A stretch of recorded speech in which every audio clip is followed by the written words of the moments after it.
Last question ہے کہ ابھی کچھ ملکوں میں یہی ٹورزم کو ہی فروغ دینے کے لیے کافی زیادہ ان کے جتنے بھی ہیروز ہیں ان کے اسٹیچوز وغیرہ لگائے جاتے ہیں کہ وہ زیادہ لوگ جن جن جگہوں پہ ایسی چیزیں لگی ہوتی ہیں پھر وہاں پہ ٹورسٹ آتا ہے, ہسٹری پڑھتا ہے, تصویریں اتارتا ہے اور یہ سب کچھ.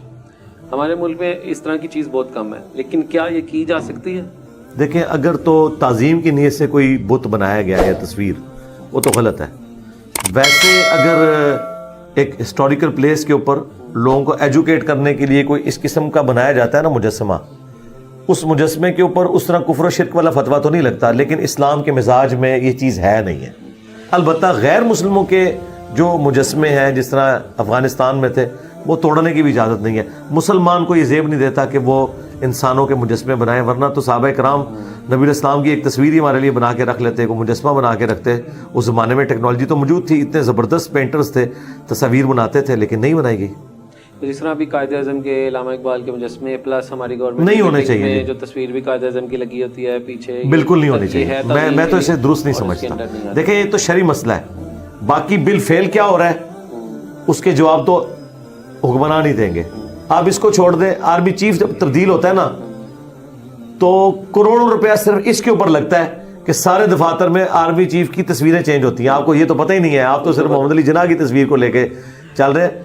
حالانکہ میرے نزدیک اگر آپ نے کچھ کرنا ہی ہے, چلو ایک فادر آف نیشن رہنے دو یار, کیوں ان چیزوں کے اوپر اتنا پیسہ لگاتے ہو؟ وہ بھی خیر اس کی بھی ضرورت نہیں ہے. ایک مسلمان کا یہ مزاج ہی نہیں ہے کہ کسی بڑی شخصیت جس کی رسپیکٹ آپ کے دل میں اس کی تصویر ہو, کیونکہ اس کا اینڈ رزلٹ پتہ کیا ہوگا, کسی نہ کسی درجے میں آپ اس طرف مبتلا ہو جائیں گے. اور اس کی سپورٹ میں وہ حدیث ہے سورہ نوح کی تفسیر میں بخاری میں, کہ شروع میں جو بت پرستی شروع ہوئی تھی وہ کیسے ہوئی تھی کہ نیک بندے وہاں بیٹھ کے عبادت کیا کرتے تھے, پھر انہوں نے ان جگہوں کے اوپر چھوٹے چھوٹے پتھر رکھے کہ ہمیں ان کی یاد آئے گی, پھر آہستہ آہستہ ان پتھروں کو تراشنا شروع کیا. وہ کرتے کرتے وہ 5 بت بن گئے, ود, سوا, یغوث. تو وہ سارے کے سارے جو تھے سٹارٹ ان تصویروں سے ہی لیا تھا, اور یہ بڑھتے بڑھتے آگے. اب تو خیر اس ماڈرن دور میں نہیں سمجھتا کہ کوئی اس لیول پہ اترے کہ وہ تصویر سے کرتے کرتے, اب تو ہمیں یہ بھی پتا ہے کہ تصویر کوئی شے نہیں ہے.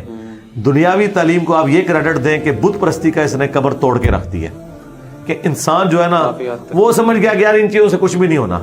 لیکن پھر بھی آپ دیکھیں اس ماڈرن دور میں بھی آپ کے پڑوسی ملک میں حیران ہوتا ہوں, جہاں امریکہ کے بعد سب سے زیادہ PhDs ہیں, اس وقت بھی 90 کروڑ لوگ اس طرح کا عقیدہ رکھتے ہیں. 3 کروڑ لوگ گنگا میں ہر سال نہاتے ہیں.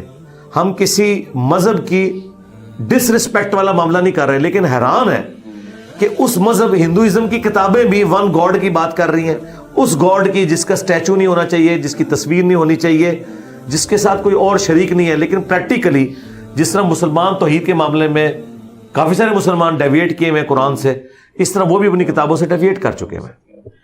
ٹھیک ہے علی بھائی.